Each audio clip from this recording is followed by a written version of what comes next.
All right, so as you probably heard, Claude 3.5 Sonnet is freely available with limited usage, and it beats ChatGPT 4.0 across many categories.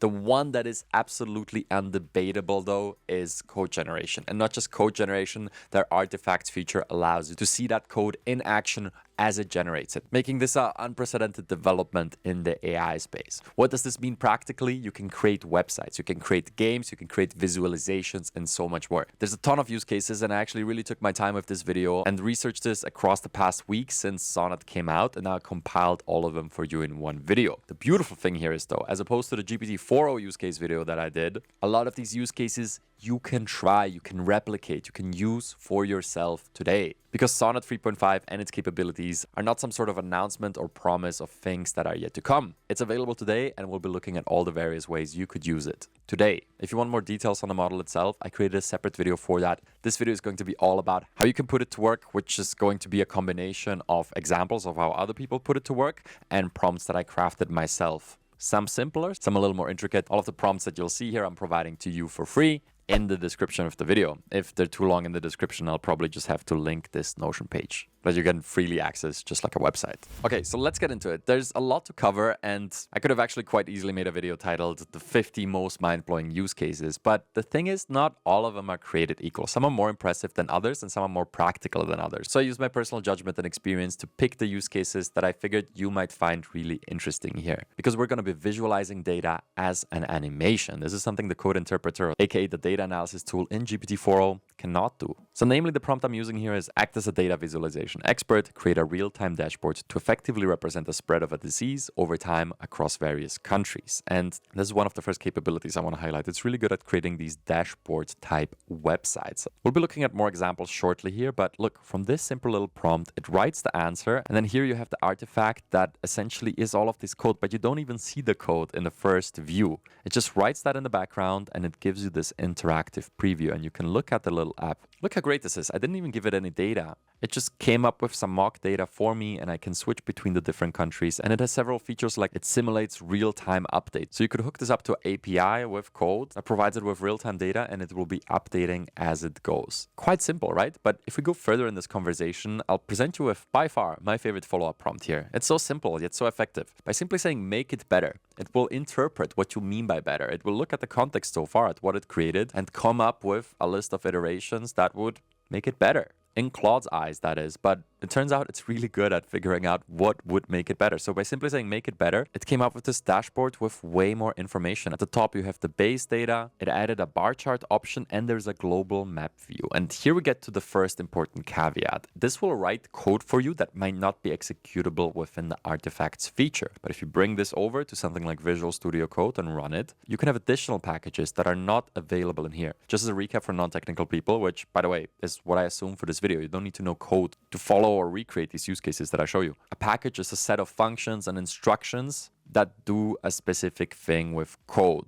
Usually they're more advanced functions that by using a package, you don't have to bother with. So in this case, it's a package that represents maps of the world really well. But this package is not available in here, yet Claude will still create this for you because it assumes you'll probably take the code and host it elsewhere. This is just a preview, right? So this is something to be aware of, because sometimes the more advanced prompts that I'll show you will use packages that are not accessible in here. But if all you want to do is stay in here and use the artifacts feature, you can absolutely do that. We'll talk about the nuances of that once that comes up. But as you can see, by simply saying make it better, it really improved this dashboard. It added this global map view that is not accessible in here because it's a package that's not in here, as I outlined. And that's the very first use case, but it doesn't stop there. I actually went in and used some of the prompt engineering skills that I've been teaching on this channel, and I crafted a prompt that helps improve some of these use cases. And the result of it is this. It's this larger prompt that goes into all the details of the data visualization that I'm looking for. This is something similar to Sam the prompt creator that I showed you on the channel about a week ago, but this is for the use case of creating projects using artifacts in Sonnet. So what I'll do in this video is I'll give you all the use case prompts, but this improvement prompt, we're refining that in the community. We're actually hosting a weekly challenge right now where all the community members get to use that prompt to flesh out their own use cases. So in the spirit of the AI Advantage channel, I'll say what I always say is that these videos are always there to give you fish, but then the community exists to teach you how to fish so you can catch them yourself. And in this case, the fish that I'm giving you is this fleshed out prompt. So if you copy paste it into here and simply run it, you will see that it does a few things. First of all,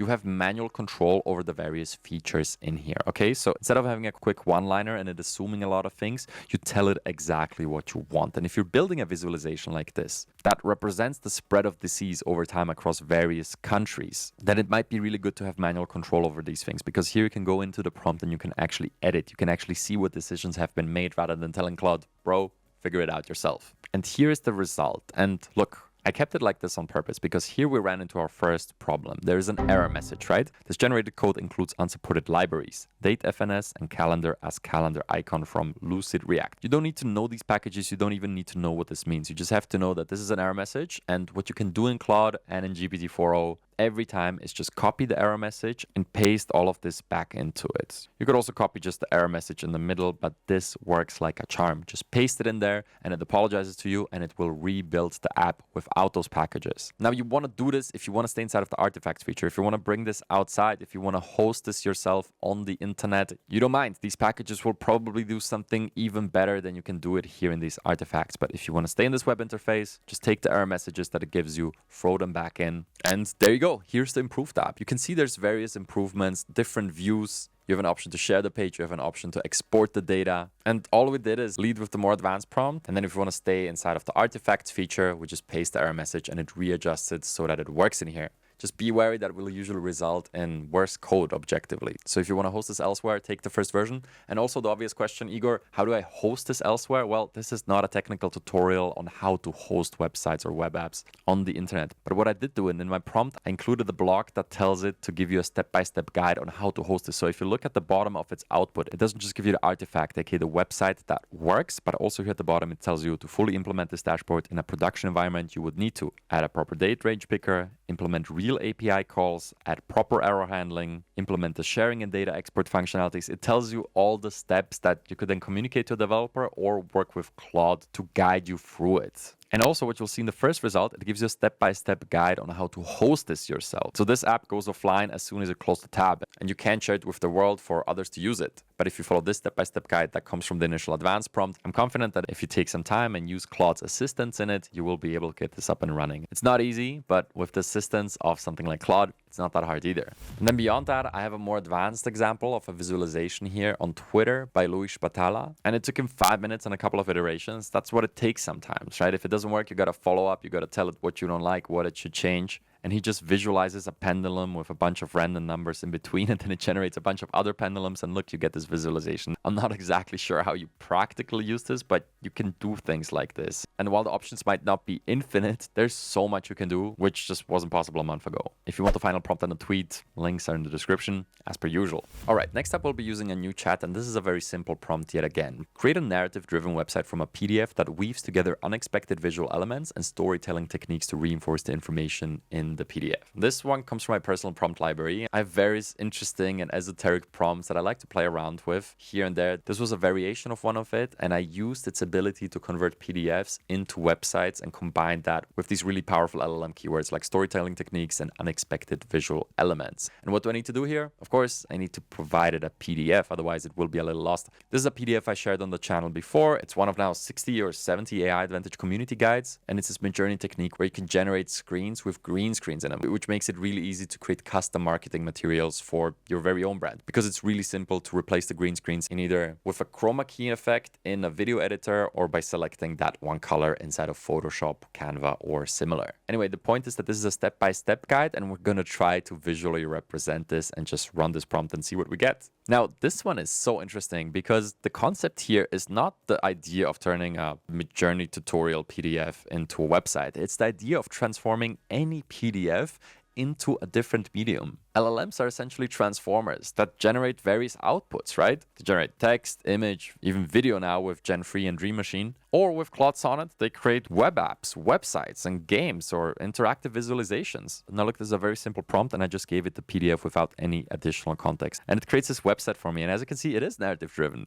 Chapter 1, the discovery. And it turns my little tutorial into a story-driven website. Isn't that interesting? You could enter the Midjourney prompt here, generate the image. Obviously, you would need to hook this up to the API to actually work with Midjourney, and Midjourney doesn't have an API, so you would need to do Stable Diffusion or something else. But you get the point here. There's placeholder images in the background. Look at these scrolling elements. This is not your typical website. Powerful little prompt right there that you can play around with yourself. Here's the formula of how to do it, and then here at the bottom, we should have the different use cases. We always make a point out of including use cases at the bottom of the community guides. And there you have a few of them. There's an epilogue with a little motivational message. Very interesting, isn't it? And if you take this a step further and you flesh out this prompt into this, yet again, the prompt is available right here. It fleshes out all the details of what we want on the website. And in this case, it's interesting because this is actually less creative and less unexpected. The more guidelines you give it in the prompt, the less room it will have for interpretation. So in this case, maybe going with the more open-ended prompt of narrative-driven website that weaves together unexpected visuals and storytelling and then figure out all the details of that, Claude, might be a better option than going with this advanced one. Nevertheless, I just wanted to give you the options. This looks certainly more formal, but does the trick. This menu on top jumps to the various sections of the website, and it's just a very powerful way of turning any PDF into an interactive website. And there you go, you created the website from a PDF in seconds. And here's another interesting capability. You have this menu at the top right here, and you just gotta realize that you can always add to these web pages, add to these projects. Just because I show you how to do things in one prompt doesn't mean that you can't have a conversation with it. I'll just go in here and paste this prompt here. Add a tab with an interactive quiz. I featured this many times on the channel, creating little quizzes, questionnaires, flashcards. All LLMs are really good at that, and we can use that capability and our awareness of that capability in a little prompt like this by adding a tab with a quiz that consists of 5 multiple choice questions. I'll just run this and it will update this project here for me. All I have to do is wait for a few seconds.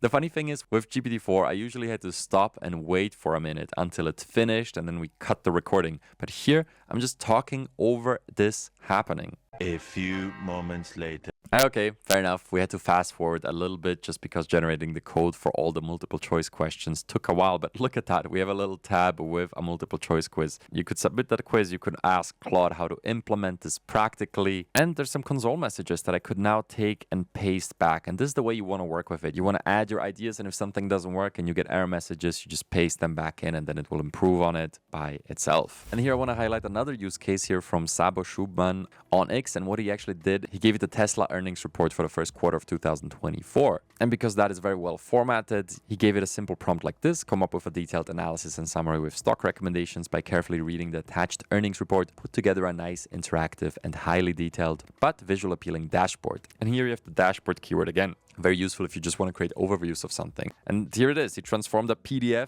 into a website. This is just another use case after the step-by-step guide that I showed you. You could do this with any PDF. Just try it out. I mean, it's free to use. Isn't that crazy? Sure, there's a limitation of only a few messages, but you could just try all of this yourself today. All right, next up, I'll be using another one of my prompts: create an interactive dashboard with editable sliders and text fields to visualize population growth in the US over time. And mind you, we're not giving it any data here so far, right? We're just telling it to create yet another dashboard. But what I did here is I took a screenshot from this website, worldometers.info. You can take your data from wherever you want, but because it can recognize images, I want to show you this capability of you feeding it images and using the various dashboard, website, game generation capabilities that we have here to create something that might be useful to you. So all I did is I screenshotted a part of this data that is relevant to what we're doing here. Here's the screenshot, and I'll just drag and drop it onto Claude now. Now I uploaded the content, and as soon as it's uploaded, I can run this, and it will generate this dashboard based on the data that I gave it, right? You could also run it without the data, then it will just invent some random stuff or tell you to connect it to an API later on. So this time we're not doing PDF plus prompt, but we're doing image plus prompt, and we're creating an interactive dashboard from that. And again, this should happen so fast that maybe we don't even need to fast forward or cut too much. It's already working on it. It's already generating code. It's going to open up this little IDE over here. And as you can see here, I love this. You can see how it populates every single year. You can always double check that, but the vision capabilities of Claude, as I talked in my summary video, they're also best in class when it comes to the benchmarks. And practically that's the case too. So now it packages all of that. It finishes up the prompt, and we should be presented with a visualization any second here. Let's have a look. There's a little bit of loading. Oh, and I'm out of messages. Okay, I'll have to wait another 20 minutes. That is okay. But look at this wonderful dashboard that it created in the very first try here. I can actually adjust these sliders. Like, what is the range? They want to go from 1955 to 2024. Now here I would maybe like a second button here where I can readjust this. I could just follow up prompt this if I had more messages this very second, but I think you see the point here. By the way, I'm on a paid plan and I've been testing like crazy over the past days, and especially today as I finalize all the research for this video. But no worries, in 20 minutes we'll be back. And as you can see, this works as expected, and we have an interactive graph that we easily generated from a screenshot and a simple prompt like this. Pretty amazing. And I want to highlight one more thing. In the original chat, it cut off some numbers here for me. I didn't like that, so I just told it the numbers are cut off if I go into billions. Make it more visual appealing, unique, and better. In this example, I didn't even give it the data, so it just embedded some. But as you can see, by following up with your feedback, with your human feedback, as you would be giving it to your assistant or another human that works for you or another human that works with you, it makes these adjustments on the go. But now there's a graph missing, so I say include a graph. And then it creates a graph. But what is this graph? This is more graph than website? The heck, this is some mutant graph. I don't like it. I simply told it this graph is crazy, fix it. And then it interprets crazy by itself. Okay, this prompt might be a bit ambiguous, going against what I teach on this channel, but hey, you gotta have fun sometimes too. And then eventually after telling it that it should fit on the screen, being more specific than just telling it it's crazy, that didn't work. It does this for me, which I think is a fantastic end result considering I give it what, like 3 sentences in total? Incredible. Okay, here's the same use case, but with the fleshed out prompt that we show you how to do in this week's community challenge. So by copy pasting this prompt into here, you get this artifact generated for you. And as you can see from the prompt straight up, I didn't even edit the prompt, right? I just ran it through my little workflow there. I get something that is immediately usable. There's a lot of details like export data, and it's just the more advanced version with more customizable building blocks in here. But this is pretty great. I get multiple ways to visualize this, an export button, and so much more. And it all works in one shot. So this is what I say in some of my other videos. If you're there to give it feedback and if you know what you expect, it's fine to have short and simple prompts. But if you want reliable results, or you're going to automate it away, or you're going to delegate the prompt to somebody else, you want one prompt that contains it all, because that eliminates room for error and provides you with consistency. The results from this prompt will be way more consistent than from a prompt like this, just because we're nailing down all the various variables and telling it exactly what we want, rather than letting it figure out everything itself. All right, for the next use case, we'll be creating a web app, and concretely we'll be creating an AI-powered web app. Now this is something that won't fully work in here just because you can't link to API endpoints from within the artifacts feature. This you would need to copy over to some IDE or host it yourself on something like Vercel. But by simply telling it create a summarizer tool that links to the Claude API, include a field to paste text and a field to add the prompt. And you get this. Here you paste the text you want to summarize. Here you have the option for a custom prompt, and all you do is hit summarize and it will give you the summary. Good, but then I'll follow up with the good old make it better. What do we get? Well, we get a better version. It figures out what better means in this context itself. Concretely here it adds an advanced mode where you can actually adjust the max tokens and the temperature. And beyond that, it gives you the 3 different Claude options to choose from. So if you want to be using Sonnet, you can pick that. It's going to be faster. It's going to be cheaper. Again, this won't work by itself. As it outlines here in the prompt, you will need to go into the code and you'll need to replace your API key here with your actual API key. If we head on over to the code, this shouldn't be hard to identify. You can always just command of API underscore, and here it is. This is what you would need to replace with your very own API key. I showed you that about 20 times before on this channel. Just look up one of the chatbot building tutorials to retrieve your OpenAI API key, or just ask Claude where you can find it. Now, beyond that, I continued in the conversation by telling it to make it more aesthetic. And look at these simple little prompts. Make it more aesthetic, make it better, or in some cases, make it more unique. Also works really well. And it does that. It makes it more aesthetic. Look at that. It adds this universal symbol for AI that the internet seems to have agreed on at this point. It's kind of funny. And then here we have the advanced features. Now, it's not perfect. There's a bit of padding missing on this. But again, we could follow up on this. And I just want to highlight, this is not supposed to build 100% perfect apps. It's just the best LLM we ever had for building applications like this. And it allows non-technical users to actually build things, which before wasn't really the case. You need to download IDE, install Python, make sure you have all the packages that are needed. I covered this on the channel before. Matter of fact, there's one video that teaches you how to build a basic chatbot. It's the first one in the chatbot building playlist on the AI Advantage channel. And that teaches you how to set up local environments for you to copy this code into where it will work. It's about building a ChatGPT chatbot with Python, but most of the setup steps and retrieving the API keys, etc., are all the same. So check out that video if you want a detailed step-by-step tutorial on how to use this code yourself. Anyway, it's time to move on to the next use case, which in this case is something that me and the team found on Reddit. And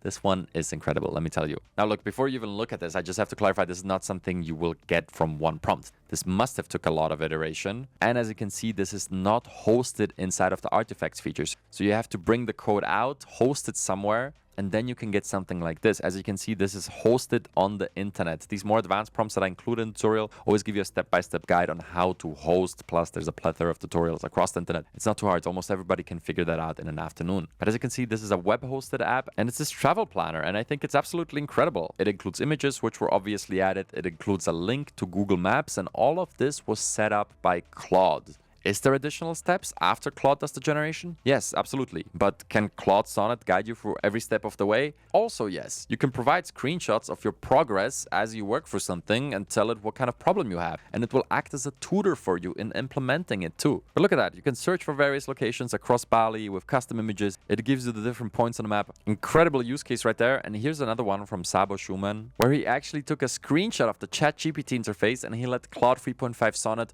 recreate ChatGPT. Kind of rude, isn't it? Everybody stay calm. What's the procedure, everyone?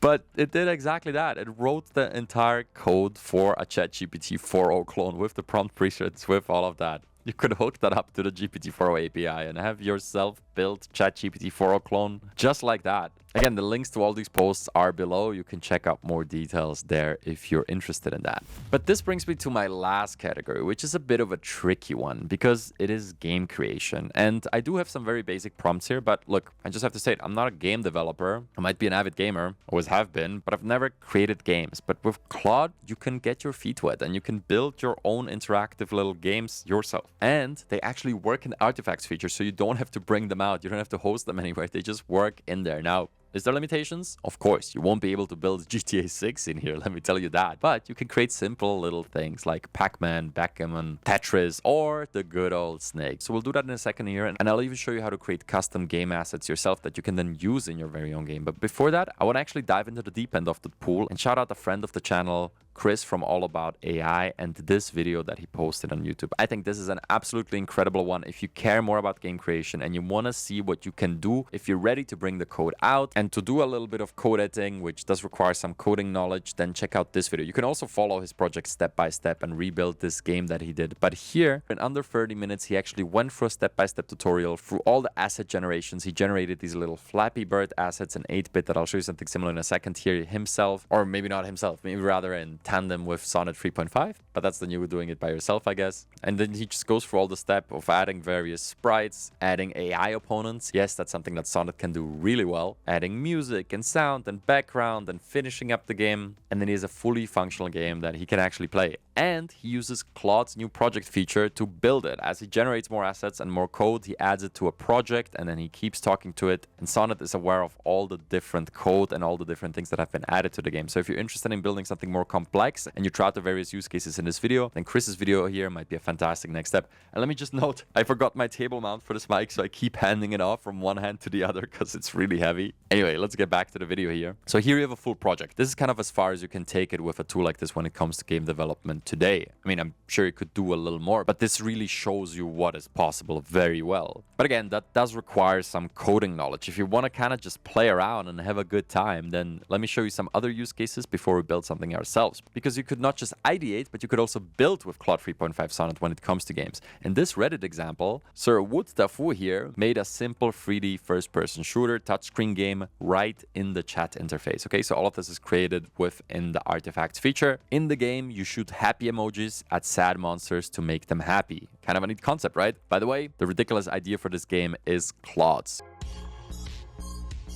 So you could first generate the idea for the game and then create it. All you need to be aware of is the various things that you need, which Chris's video here perfectly outlines. You need opponents, you need sprites, you need music sounds, maybe a menu to navigate it, etc. And as we're going through and exploring some of these ideas, let me show you another one here, because this one is all about adding AI players. And this is something that got a lot of people excited because you can create single player games and add AI players to it really simply with Claude 3.5 Sonnet. This was something that was a little tricky with GPT 4.0. And let me tell you from personal experience, it just did not work reliably. If you want all the prompts, they're also here in this Reddit thread. Look, he posted every single prompt, and as you can see, this is a 15 prompt sequence. So don't expect to build some of these more impressive use cases in 1 or 2 prompts. You're gonna have to iterate a little bit, but I hope that this video is enough inspiration and points you towards enough resources that you're gonna be able to figure it out yourself. Or you join the AI Advantage community and you can do it together with others. Shameless plug.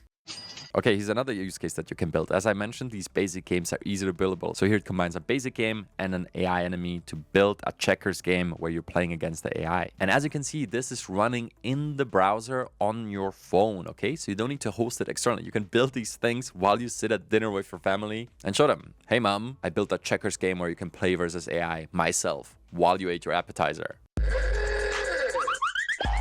Actually, thinking about it, don't do that. Most people are going to consider that weird. Not me, though. I think that's kind of a badass move. Or here we have one more example from Ethan Mollick before I show you the last 2 prompts I have here. And he actually turned the academic research paper that he wrote himself, you could do this any academic research paper, into an interactive game. And this is a 3D shooter that references concepts from the paper to be used in the game. Again, I can't say everything is possible in here, but a lot is possible. And my hope is that for examples like this, that becomes clear. So there we go. Finally, my Claude usage actually reset, and we're going to be able to do the thing that I've been waiting for all day. And that is generate an image of a cat with a hat in the 8-bit style. Okay, if you're not familiar with 8-bit, in a second, you'll see exactly what that is. And you could see it writing the code to generate a little cat with a red hat. Is this a cat in a hat?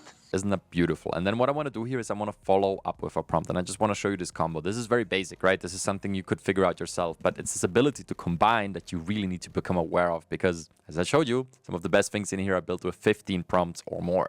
So if I now say create a snake game with the cat with a hat as the player character, you can create a snake game, but you can use the little 8-bit style cat in SVG format that we created before in the same conversation as your player character. So let's see how it handles that. It should be able to pick up the SVG, write the code for snake. That should be pretty straightforward. And in just 2 prompts, we should have a playable game. If that's not the case, I'll follow up further. But let's see. Use the arrow keys to move the cat. This is really great. Look, and my little cat is getting longer and longer, but like I'm missing one more thing, right? Is it just me, or do we want the cat to actually hunt hats? So let me see if I can do this in 1 prompt, create an image of a hat in 8-bit style and use it as the food. And then why am I saying food? Because I looked at what it wrote and I saw that it references to the thing that we need to eat up as food. This is a very old trick, but it's one of the most reliable ways to reduce ambiguity. Just reference the words that it uses itself. Can't go wrong with that. And there you go. The very first time on this channel, we created a little snake game where a cat with a hat is hunting more hats and extending its empire, extending its body